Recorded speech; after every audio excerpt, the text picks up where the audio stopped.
नमस्कार साथियों, infusion notes के ऑनलाइन प्लेटफॉर्म पे एक बार फिर से आपका स्वागत है। डेली करंट अफेयर के सेशन में आज अपन 21 फरवरी 2025 का जो भी मोस्ट इंपोर्टेंट करंट अफेयर है उसको डिटेल एनालिसिस और स्टैटिक्स जीके के साथ इस वीडियो में कवर करने वाले हैं। प्रतिदिन पिछले 5 महीनों से मेरी आपको करंट अफेयर की क्लास मिल रही होगी और मैं आपको एक ही चीज़ बोलता हूँ, आप किसी भी गवर्नमेंट एग्जाम की तैयारी कर रहे हो, प्रत्येक एग्जाम की दृष्टि से क्लास बहुत इंपॉर्टेंट है और इस क्लास की पीडीएफ आपको जरूर लेना है। पीडीएफ कहाँ पर मिलेगी? तो पीडीएफ लेने के लिए आपको ये नंबर दिख रहे हैं 9887809083, इस पे कॉल या मैसेज करना है। सर आपकी जो डेली करंट अफेयर की क्लास होती है उसके में पीडीएफ चाहिए। पीडीएफ बिल्कुल फ्री ऑफ कॉस्ट है, एक बार मैसेज कर देना, फिर रेगुलर आपको मिलती रहेगी। ठीक है। आरएस का भी कल रिजल्ट आ गया है राजस्थान के अंदर, देख लिया कटअप कितनी गई? जितनी हमने बताई थी उतनी गई थी। आपने कितनी बताई थी? हमने बताया था 70 से 80 के बीच में, 70 वाला शेप है। और कितनी पे गई जनरल की कटअप? लगभग 70 के आसपास गई है। सर आपने नहीं बोला था, तो ये अपना जिस यूट्यूब चैनल पे भी आप वीडियो देख रहे हो ना, उसी के प्लेलिस्ट सेक्शन में जाके 5 दिन 6 दिन पहले की क्लास आप देख लो, आपकी चीज़ें समझ में आ जाएगी। ठीक है। तो है इस चीज़ का एक्सपीरियंस, ऐसी कोई बात नहीं है। जिन जिन बच्चों का आरएस हुआ, प्री हुआ, उनको बहुत बहुत बधाई और बेस्ट ऑफ लक। मेंस की तैयारी अच्छे से करो। पेपर का लेवल अच्छा था इसीलिए कटअप कम गई, इस बार भी पेपर का लेवल उससे अच्छा आएगा मेंस के अंदर, तो मेंस की तैयारी भी अच्छे से करना। बाकी करंट अफेयर में से सिंगल क्वेश्चन बाहर नहीं गया था, आगे भी नहीं जाएगा, रेगुलर पढ़ लिया करो बस। ठीक है। पहला क्वेश्चन क्या है आज का?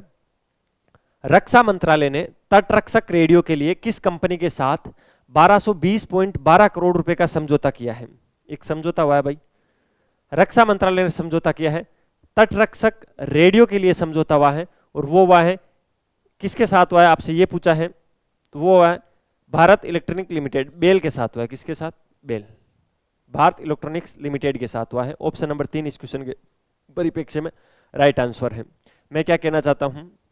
मैं ये कहना चाहता हूं कि रक्षा मंत्रालय ने भारतीय तटरक्षक बल के साथ 149 सॉफ्टवेयर डिफाइंड रेडियो खरीदने के लिए भारत इलेक्ट्रॉनिक्स लिमिटेड के साथ 1220.12 करोड़ रुपए का अनुबंध हस्ताक्षर किया या एमओयू किया है। ठीक है। ये जो उन्नत रेडियो है ये भारतीय नौसेना को सुरक्षित संचार और स्थितिजन्य जागरूकता पैदा करने के लिए, संयुक्त संचालन को बढ़ाने के लिए काम आएगा। ठीक है। ये जो परियोजना है इसका उद्देश्य घरेलू विनिर्माण को बढ़ाना है। ऐसा क्यों है सर? क्योंकि आपको पता है भारत इलेक्ट्रॉनिक्स लिमिटेड के साथ ही समझौता हुआ है। रोजगार बढ़ाना है, समुद्री सुरक्षा को बढ़ाना है। समुद्री सुरक्षा को बढ़ाने का मतलब क्या है? ये नौसेना को दिया जा रहा है, तटरक्षक बलों को दिया जा रहा है। तटरक्षक बल क्या करते हैं? समुद्री सुरक्षा करते हैं, इसीलिए इसका बहुत ही बड़ा महत्व है। अब मेंस के अंदर ये चीज आपको लिखनी होगी। घरेलू विनिर्माण को बढ़ाने के लिए, रोजगार और समुद्री सुरक्षा को बढ़ावा देने के लिए 1220.12 करोड़ रुपए का समझौता हुआ है, रक्षा मंत्रालय और बीईएल के मध्य हुआ है। बीईएल यानी भारत इलेक्ट्रॉनिक्स लिमिटेड के साथ हुआ है। इसमें से कोई सा भी फैक्ट पूछा जा सकता है, इसीलिए मैं बोलता हूं कि जो अपनी ये क्लास है, इस क्लास की पीडीएफ के अंदर ये सारे फैक्ट अच्छे से लिखे हुए मिल जाते हैं, पीडीएफ ले लिया करो। अगला क्वेश्चन क्या है? प्रधानमंत्री नरेंद्र मोदी दिल्ली में किस कार्यक्रम का उद्घाटन करेंगे? आज एक कार्यक्रम का उद्घाटन करेंगे। एक्चुअल के अंदर जो टाइपिस्ट था उसको क्वेश्चन को इस फॉर्मेट में नहीं लिखना था, ये क्वेश्चन का कोई फॉर्मेट नहीं होता। अभी मैं बताता हूँ इसको कैसे लिखना है, क्या नहीं लिखना है। ठीक है। एक चीज आपको ध्यान रखनी है, आज है 21 फरवरी, भारत मंडलम के अंदर सोल लीडरशिप कॉन्क्लेव का उद्घाटन होने वाला है। किसका? SOUL leadership conclave. और इसका उद्घाटन कौन करेंगे? मोदी जी करेंगे। अब आपसे यह पूछा जाएगा क्वेश्चन के अंदर, सोल लीडरशिप कॉन्क्लेव का उद्घाटन किसने किया था? तो प्रधानमंत्री नरेंद्र मोदी ने किया था। कहां पर किया था? भारत मंडपम में किया था। कब किया था? 21 फरवरी को किया था। ठीक है। जिसके अंदर मुख्य अतिथि के रूप में या मुख्य भाषण के रूप में किनका भाषण हुआ था? भूटान के प्रधानमंत्री है उनका हुआ था। ठीक है। इस कार्यक्रम के अंदर राजनीति हो गया, खेल हो गया, आर्ट हो गई यानी कला हो गया, मीडिया हो गया, और जो अन्य क्षेत्रों के जो नेता हैं वो अपनी नेतृत्व यात्रा को साझा करने और सहयोग और विचार विमर्श करने के लिए सब लोग एक साथ बढ़कर कैसे अपन इन चीज़ों में विकास कर सकते हैं, राजनीति में आगे कैसे बढ़ सकते हैं, खेल क्षेत्र को अपन कैसे अच्छा कर सकते हैं, कला के क्षेत्र को अच्छा कैसे कर सकते हैं, मीडिया को अपन और अच्छा कैसे कर सकते हैं, उस पर बढ़ावा देने के लिए सारे लोग इकट्ठे हुए हैं। ठीक है। सोल का उद्देश्य प्रामाणिक नेताओं को प्रशिक्षित करना और भारत के राजनीतिक परिदृश्य में योग्यता आधारित नेतृत्व को बढ़ावा देना मुख्य उद्देश्य रहेगा। ये लाइन आपको मेंस में लिखनी है। मेंस की मैंने ये लाइन बताई है। सोल लीडरशिप कॉन्क्लेव है, उसका उद्घाटन मोदी जी ने नई दिल्ली के अंदर किया है। ध्यान रखना है, भारत मंडपम में। तारीख याद रखनी है, आज ही करेंगे, अभी कर रहे होंगे। 21 फरवरी लगभग 12 बजे का टाइम था, तो अभी लगभग यही टाइम हुआ, तो अभी कर रहे हैं। ठीक है। ये चीज आपको ध्यान रखनी है। अगले क्वेश्चन पे चलते हैं। अगला क्वेश्चन क्या भाई? एक बार देखिए अगला क्वेश्चन। विश्व सामाजिक न्याय दिवस कब मनाया जाता है? एक दिवस है, कौन सा दिवस है? विश्व सामाजिक न्याय दिवस, आपसे सीधा सीधा ये पूछा गया है कि विश्व सामाजिक न्याय दिवस मनाया कब जाता है, तो ये भाई प्रतिवर्ष 20 फरवरी को मनाया जाता है। कब मनाया जाता है? 20 फरवरी, आपको ध्यान रखना है। प्रत्येक दिवस के अंदर मैं आपको एक चीज बोलता हूं, अगर आपको कोई भी दिवस मैंने आपको दिया है तो उसके अंदर आपको क्या याद रखना है, उसकी थीम क्या है। थीम इंपॉर्टेंट है, क्योंकि ये तो एक स्टेटिक्स का क्वेश्चन बन गया कि भाई विश्व सामाजिक न्याय दिवस कब मनाया जाता है, तो प्रतिवर्ष 1 ही तारीख को मनाया जाता है, वो मैंने आपको बता दी भाई 20 फरवरी को मनाया जाता है। लेकिन करंट के अंदर तो क्या बनता है कि इसके अंदर 2025 के अंदर इसकी थीम क्या रखी गई, आपको ये याद रखना है 2025 के अंदर इसकी थीम क्या है, ठीक है। बाकी ये तो आप स्टेटिक्स में आपको याद करना था ना, तो अभी दिक्कत नहीं होती। समावेश को सशक्त बनाना, क्या है? समावेश को सशक्त बनाना, मैं आपको लिख देता हूं।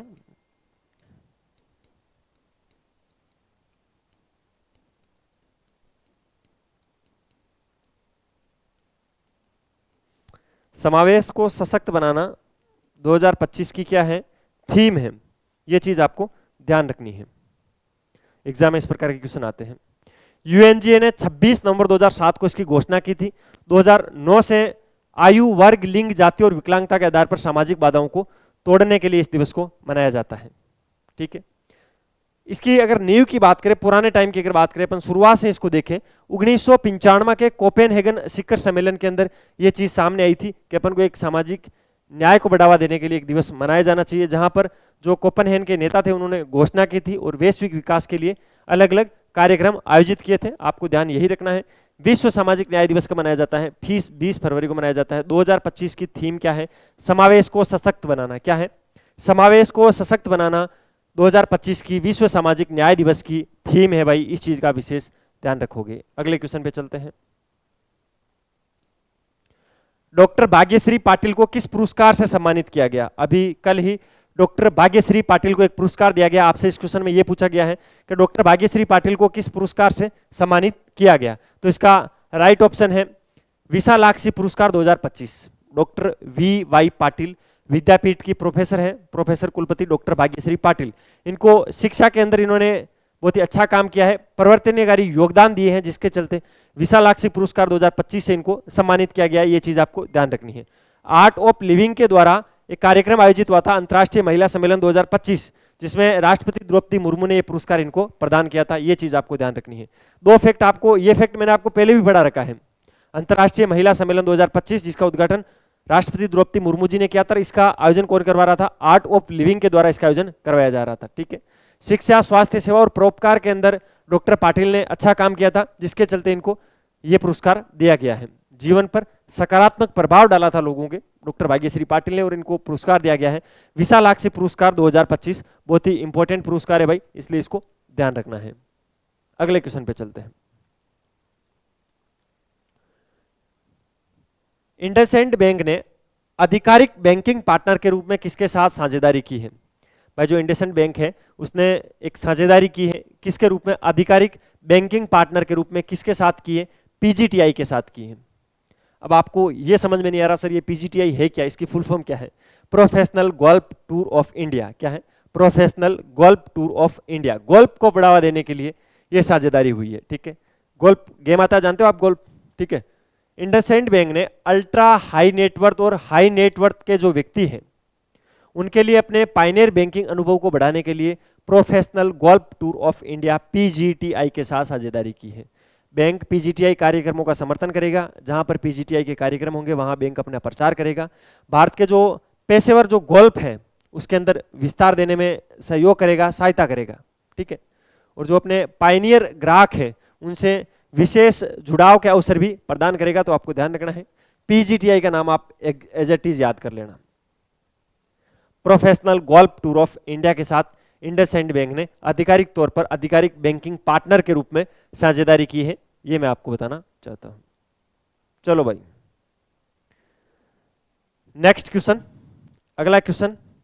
ये क्वेश्चन काफी दिनों पहले आ जाना था ना, लेकिन क्या करें, काफी दिनों पहले मुख्यमंत्री बना नहीं ना, मुख्यमंत्री अब बना दिया है तो अपना काम है पढ़ाने का। कल शपथ ग्रहण हो गया था, तो आज शपथ के बाद अपन पढ़ते हैं भाई शपथ के अंदर किसने शपथ लिए, किस पद के लिए, कौन कौन कैबिनेट मंत्री बने हैं। सबसे पहले, इससे पहले मैंने आपको दिल्ली के अंदर जो भी विधानसभा के चुनाव हुए थे उनके बारे में सारे डाटा दिए थे मैंने आपको, जिसमें मैंने आपको क्या बताया था कि भाई इस बार आम आदमी पार्टी वो हार गई है, बीजेपी अपनी सरकार बना रही है, लेकिन ये पता नहीं था कि बीजेपी की ओर से मुख्यमंत्री कौन है। अगर आम आदमी पार्टी जीती तो वही केजरीवाल, ठीक है। हाल ही में दिल्ली के मुख्यमंत्री पद पर किसने शपथ लिए? तो भाई रेखा गुप्ता। रेखा गुप्ता दिल्ली की नई सीएम बनी है, आपको ध्यान रखना है। रेखा गुप्ता ने रामलीला मैदान में दिल्ली के मुख्यमंत्री के रूप में शपथ ली है। दिल्ली की चौथी महिला मुख्यमंत्री है, यह चीज आपको ध्यान रखनी है, अभी एग्जाम के अंदर इंपॉर्टेंट हो गई है। क्या? दिल्ली की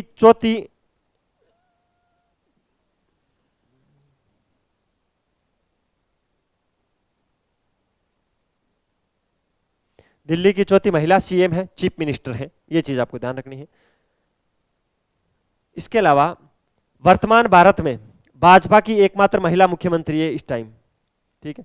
जहां जहां जिन जिन राज्यों में भाजपा की सरकार है, एकमात्र महिला मुख्यमंत्री है। ये फैक्ट बड़े ही शानदार तरीके से मिला था, तो ये एग्जाम में आ सकता है। दिल्ली के कैबिनेट मंत्रियों में किन किन की एंट्री हुई है? परमेश वर्मा, वही परमेश वर्मा जिन्होंने किसको हराया था, याद नहीं है केजरीवाल को। परमेश वर्मा, कपिल मिश्रा, आशीष सूद, मनजिंदर सिंह सिरसा को, रविंदर इंद्रजाल जो अच्छे नेता है वहां के उनको, पंकज कुमार सिंह, इन सबको कैबिनेट में शामिल किया। भाई कैबिनेट मंत्रियों में किन किन को शपथ दिलवाई है मैं आपको बता देता हूं। एक तो परवेश वर्मा जो पहले मुख्यमंत्री की रेस में थे, लेकिन फिर इनको कैबिनेट मंत्री बना दिया गया है। कपिल मिश्रा बहुत ही शानदार नेता है। आशीष सूद आप जानते होंगे। मनजिंदर सिंह सिरसा डेंजर टाइप आदमी, उनको भी कैबिनेट मंत्रियों में शामिल कर दिया है। रविंदर इंद्रजाल को भी कर लिया है, पंकज कुमार सिंह को भी शामिल कर लिया है। तो ये कौन बने हैं? कैबिनेट मंत्री बने हैं। प्रधानमंत्री मोदी जी खुद इस कार्यक्रम के अंदर शामिल थे। भाजपा के वरिष्ठ नेता आए थे, राजस्थान से भी गए थे भजनलाल शर्मा और दिया कुमारी। भजनलाल शर्मा कौन है? राजस्थान के वर्तमान में मुख्यमंत्री हैं। दिया कुमारी पर्यटन मंत्री भी हैं, वित्त मंत्री भी हैं, और साथ में क्या है? उप मुख्यमंत्री हैं। वर्तमान में राजस्थान में दो उप मुख्यमंत्री, एक तो दिया कुमारी, एक प्रेमचंद बेरवा। ये चीज आपको ध्यान रखनी है, एक्स्ट्रा फैक्ट के अंदर इसको लिख लेना, ठीक है। तो दिल्ली के अंदर अब सीएम बन गए हैं। वैसे अवध ओझा सर हार गए, वरना उनकी संभावना पूरी थी बन जाते हो। अगला, केरल सरकार ने एक्सपायर हो चुकी दवाओं के सुरक्षित निपटान के लिए कौन सी पहल शुरू की है? एक तो ये केरल जो राज्य का मैं नाम ले रहा हूं ना, इसको आप याद रखोगे। केरल सरकार ने जो दवाएं एक्सपायर हो चुकी है उनको सुरक्षित तरीके से निपटाने के लिए एक अभियान शुरू किया, एक पहल शुरू की है, और उसका नाम क्या रखा गया है? एन प्राउड। क्या रखा गया है? एन प्राउड। तो आपको ध्यान रखना है, एन प्राउड का आयोजन कौन सी राज्य ने करवाया, किस सरकार क्रियान्वित कर रही है? तो केरल। केरल का जो औषधि नियंत्रण विभाग है उसने 22 फरवरी से, कल ये कार्यक्रम शुरू हो जाएगा। केरल की एक जगह पड़ती है कोझिकोड। कौन सी? कोझिकोड जगहों को अपना ध्यान रखना। केरल की जो कोझिकोड जगह है वहां से इस कार्यक्रम की शुरुआत होगी, और इस कार्यक्रम के अंदर जो मेडिकल पर दवाइयां एक्सपायर हो चुकी है उनको इकट्ठा किया जाएगा, और उनको फिर सही तरीके से, जिससे प्राकृतिक को पर्यावरण प्रदूषण कम हो, प्रकृति को खतरा कम हो, उस प्रकार से उसको क्या किया जाएगा? खत्म कर दिया जाएगा, ठीक है, उसको निपटा दिया जाएगा। नाम क्या रखा है? एन प्राउड इस कार्यक्रम का नाम रखा गया है, ठीक है। इसके अंदर एक टैगलाइन ये रखी गई थी कि जो बायोमेडिकल अपशिष्ट है उसका मैनेजमेंट करने के लिए हम ये प्रोटोकॉल लेके आए हैं। इससे एक तो पर्यावरण प्रदूषण कम होगा, क्योंकि देखो जैसे आपको बताया कोई दवाई एक्सपायर होगी, आप उसके पत्ते को फेंकते हो, दवाई का पत्ता कभी नहीं गलता है, ठीक है, बहुत हार्ड प्लास्टिक आती है। तो उसका सही तरीके से उसको वेस्ट का मैनेजमेंट करने के लिए, अपशिष्ट का मैनेजमेंट करने के लिए एक तो ये कार्यक्रम चलाएगा। इससे क्या होगा? पर्यावरण प्रदूषण कम होगा। दूसरा क्या है? स्वास्थ्य जोखिमों को कम करने के लिए। स्वास्थ्य जोखिम कम कैसे? जैसे किसी मेडिकल वाले ने दवा ली, नहीं बिकी, एक्सपायर हो गई पड़ी पड़ी, फिर वो क्या करेगा? अपने मुनाफे के लिए उसको बेच देगा, उससे क्या होगा? स्वास्थ्य नुकसान होंगे। तो स्वास्थ्य नुकसान भी कम होंगे, ठीक है।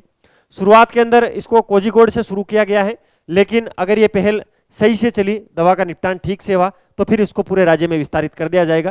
केरल सरकार का ऐसा मानना है और ऐसा कहना है, तो इस चीज का विशेष ध्यान रखोगे। केरल ने एन प्राउड कार्यक्रम शुरू किया है, किसके लिए किया है वो सारी चीजें मैंने आपको अच्छे से बताई दी है।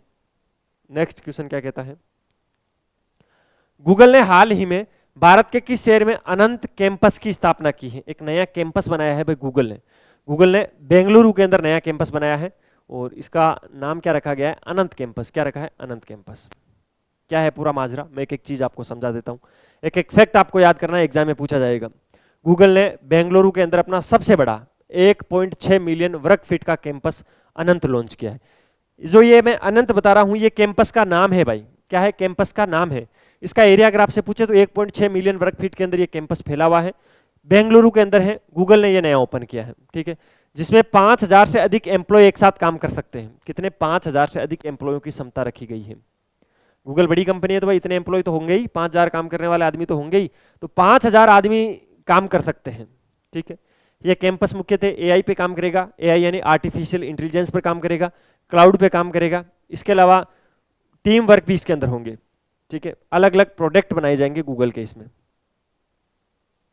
जिसके अंदर इलेक्ट्रोकॉर्मी ग्लास हो गया, रेन वाटर हार्वेस्टिंग जैसी सस्टेनेबिलिटी की जो सुविधाएं हो गई, उन सब पर काम करेगा गूगल ने, ऐसा बोला है इस अनंत कैंपस के लिए। देखो अगर कहीं भी कैंपस आप लगा रहे हो, कोई भी कंपनी अगर लगा रही है, तो आसपास के लोगों को क्या चाहिए, उस देश के कल्चर को क्या चाहिए, वो चीज़ आपको प्रोवाइड करवानी पड़ेगी, लोग तभी वहाँ लगाने देंगे आपको, ठीक है। वर्तमान में गूगल के सीईओ कौन है, भारत के ही है, सुंदर पिचाई नाम है, आपको पता होगा सुंदर पिचाई। ये क्या है, ये गूगल के सीईओ है वर्तमान में। गूगल के संस्थापक कौन है, कभी दिमाग में ऐसा आया सर पूरे दिन गूगल करते रहते हो, कुछ भी चीज देखनी होती है तो सीधा गूगल क्रोम खोला या गूगल का ब्राउजर खोला, आप सीधा वहां पर सर्च करने लग जाते हो। आपने देखा है कि उसका संस्थापक कौन है, लेरी पेज। कौन है, लेरी पेज, गूगल के संस्थापक है लेरी पेज। ये चीज आपको ध्यान रखनी है, ठीक है। क्या बता रहा हूं मैं, लेरी पेज क्या है, गूगल के संस्थापक है। कभी आपने सोचा ये गूगल कितना पुराना है, कब स्टेब्लिश हुआ था? 4 सितंबर 1998 को गूगल की स्थापना हुई थी, ठीक है। तो स्थापना दिवस याद रखना कब, 4 सितंबर 1998। अच्छा, ये जो गूगल है इसका भी तो कहीं एक हेड ऑफिस तो होगा, जैसे बेंगलुरु के अंदर ये अनंत कैंपस लगाया, लेकिन इसका कहीं मुख्यालय तो होगा, हेड ऑफिस तो होगा, बिल्कुल। माउंटेन व्यू कैलिफोर्निया के अंदर पड़ता है, संयुक्त राज्य America USA, United state America, संयुक्त राज्य अमेरिका के कैलिफोर्निया के माउंटेन व्यू के अंदर इसका मुख्यालय है, हेड ऑफिस है। तो ये गूगल के बारे में जानकारी थी, जिसको आप गूगल कर लेना, ठीक है, मत करना यार, गूगल बता दिया ना, गूगल के बारे में जानकारी थी। ये था भाई 21 फरवरी 2025 का मोस्ट इंपोर्टेंट करंट अफेयर, जिसको मैंने डिटेल एनालिसिस और स्टैटिक्स जीके के साथ आपको कवर करवाने की कोशिश की। अगर आपको वीडियो की क्वालिटी, कंटेंट की क्वालिटी और हमारी मेहनत अच्छी लग रही है तो लाल वाला बटन दबाकर चैनल को सब्सक्राइब जरूर करना, बेल वाला आइकन प्रेस करना, उससे क्या होगा, नए वीडियो की नोटिफिकेशन आपको सबसे पहले मिलेगी और हमें मिलेगा मोटिवेशन। इसके अलावा अच्छे अच्छे कमेंट किया करो, जिससे मुझे अच्छा लगता है यार, ठीक है। एक आधा शेयर भी मार दिया करो। पीडीएफ कैसे लेनी है, नंबर मैंने आपको बता दिया। मिलते हैं कल फिर नए सेशन के साथ, तब तक अपनी तैयारी जारी रखो, अपने स्वास्थ्य का ध्यान रखो, टेक केयर, जय हिंद।